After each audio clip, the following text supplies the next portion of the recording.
I wanted to raise something else that has popped up today about China. It looks like China's bid for expansionism in the South China Sea hasn't waned. Australian warships have reportedly encountered the Chinese Navy in that hotly contested region during a voyage.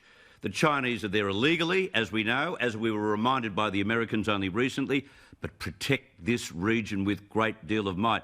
Stephen Conroy, I wouldn't have wanted to be on an Australian ship, no matter whether it was a warship, as I saw a Chinese fleet come over the horizon. Would you? No, look, I think the Australian Navy is doing a fine job. As you may remember, I called for a FONOP, as they're referred to, Freedom of Navigation operation, back in 2015-16, when I was Shadow Defence Minister, and Matt will remember that. And I was criticised by members of the current government at the time. I was a rogue, I was on my own.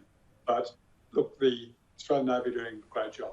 We need to build relationships through the Philippines, Indonesia, Vietnam, Japan, India, to support the international rules-based system. China have made it clear they have no intention whatsoever of abiding by the international rules. Yeah. They take the view that might is right. And for those Australian companies who will criticise commentary that says we should diversify, if you're engaged in a commercial contract with China today, you're engaged in sovereign risk. The Chinese government will not honour it if it decides it doesn't want to honour it because of political purposes. It wants to try and put pressure on Australia. Matt is dead right, and you, that we have to build some degree of self-sufficiency. It will be tough. It will take time, but the sort of things that Matt talked about in terms of the manufacturing sector, don't export just the raw materials, let's build it here, is absolutely the path that Australia needs to go down, because it's prudent. Yeah. Because if you just leave yourself with one basic customer, you are actually putting an economic noose around your own neck. Yeah, exactly. I want to talk about the South China Sea, though. I want to get back to that, Bronwyn. How's that going to end? We turn up on the edge of that region today, and they intimidate our ship. We can't be intimidated. The Brits are going to put in a warship as well. The Americans are there. Japanese are there. We have got to be strong. We have got to understand that the aim of Communist China, the Communist Party of China, is to dominate the world. It wants to break the US dollar as the international currency. Yeah. It wants to see Australia as a vassal state.